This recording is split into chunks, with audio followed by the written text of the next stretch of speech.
Think about your financial status for a moment. Is your financial situation better or worse than it was a year ago? In a year, how about? In the next 5 years, where do you think the nation will be heading? These are only a few of the inquiries made by the University of Michigan to determine the Consumer Sentiment Index, a gauge of public sentiment regarding the economy. Given that consumer spending accounts for more than 2/3 of GDP, it's a metric that allows us to compare consumer views over time.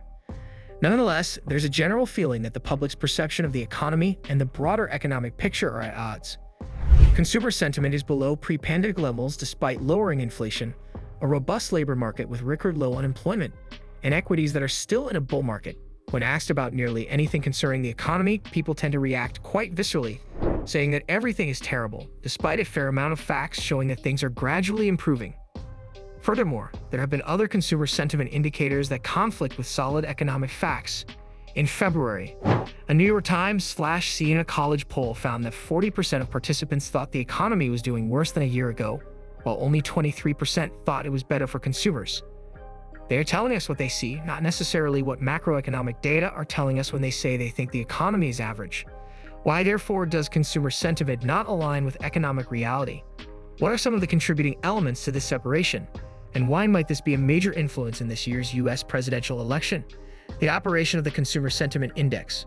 Since 1946 and since 1978 every month, University of Michigan surveys have been used to gauge consumer opinion. It is based on a series of inquiries concerning individual financial circumstances, business circumstances, and current and anticipated future durable goods purchasing conditions. Together, these findings demonstrate that people's perceptions of the economy accurately reflect their feelings, which influences their future financial actions. According to sentiment measurements that were released in April 2024, sentiment has not changed since the year's beginning. It is currently positioned around halfway between pre-pandemic levels and all-time low levels from June 2022, when inflation was at its highest. What is certain, in my opinion, about how consumers feel about the economy is that they aren't always influenced by official statistics like the GDP, the official unemployment rate, or the official inflation rate. The fact that it doesn't touch the typical consumer in the same manner that it affects the global economy is one reason why you see this disparity. In certain instances, consumers' perceptions of the economy are at odds with the data itself, which goes beyond the fact that they do not benefit from the positive economic facts. For example, despite statistics to the contrary, 68% of Americans surveyed in a Wall Street Journal poll published in February 2024 claimed that inflation had moved in the wrong direction in 2023. Individuals don't often consider inflation. That's what economists do. But normal people aren't economists. The average person thinks in terms of pricing points. Although consumers are generally aware of the state of the macroeconomy, they may not immediately interpret every positive development as something that will benefit them. For them, inflation is a major concern and forms the basis of many of their broader perspectives. Extremely clear prices. I'm afraid that one of our issues is that customers are utterly incompetent at predicting inflation. The reason for such is a phenomenon known as frequency bias. Economist Paul Donovan makes the case in an opinion piece for the New York Times that although people are more likely to recall the cost of lower-priced, regularly purchased goods, they are less likely to do so for more expensive, infrequently purchased items. And that's a serious issue right now, since durable goods prices are a major component of inflation, especially in the US. Thus, there is a decline in televisions, furnishings, and consumer gadgets. However, no one recalls that detail. But each time you visit a vending machine to purchase a Snickers bar, you are reminded that the cost has increased because it was before this amount, and is now this amount. Consequently, that kind of sticks in your head, giving the impression that inflation is higher than it is. Over the past year, overall inflation has been gradually dropping, but the price of so-called high-frequency purchases, like food and gas, has remained stubbornly high. Even while we may not spend that much on coffee or the items we purchase at the grocery store on an individual basis, they are more salient and easily available in our memories since we do them more frequently. I am constantly reminded that the cost is higher every time I go buy a chocolate bar or a cup of coffee. This kind of attitude just kind of lingers in your head and gives you this bad impression. Furthermore, because we engage in them more frequently, we're more likely to have a mental reference price for them. This means that when we purchase a good regularly, we have a firmer understanding of the price we usually pay for it. It thus feels more costly when the current price is far higher than that. And that is what essentially chips away at your perception of inflation in your mind, considering that you are constantly informed that prices are rising. False belief and partisanship.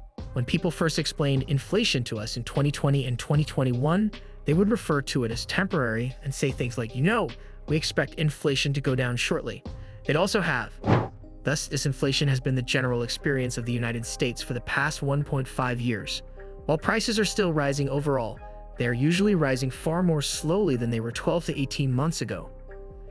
Going to the grocery shop and purchasing milk at the usual price of $4 would entail a $1 rise in price if inflation is 25%.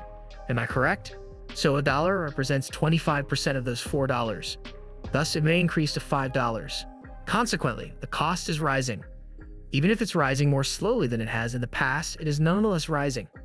However, when ordinary American hears that inflation will decline, they assume that prices will return to their pre-inflation levels.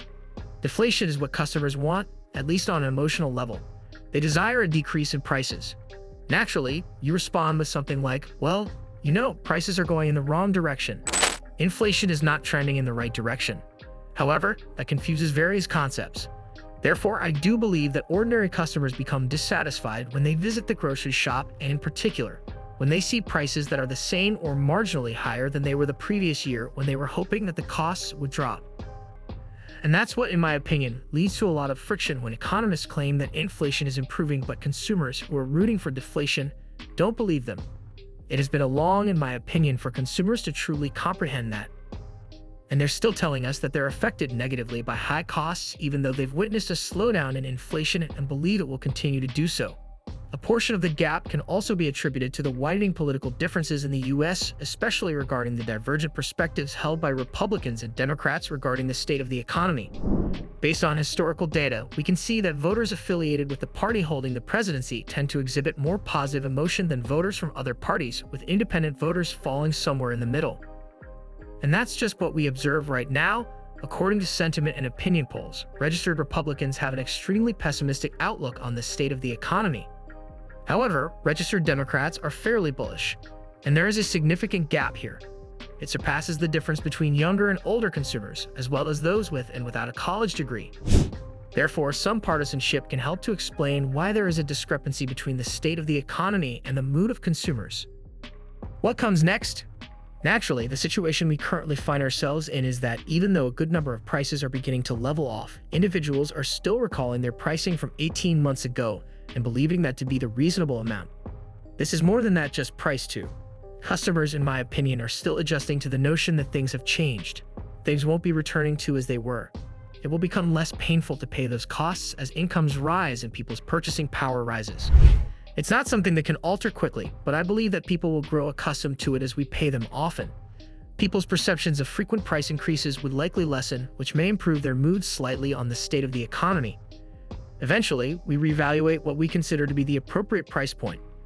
Customers become acclimated to increasing costs over time, even when they remain stable, which aids with price resets. Additionally, that will somewhat bolster sentiment.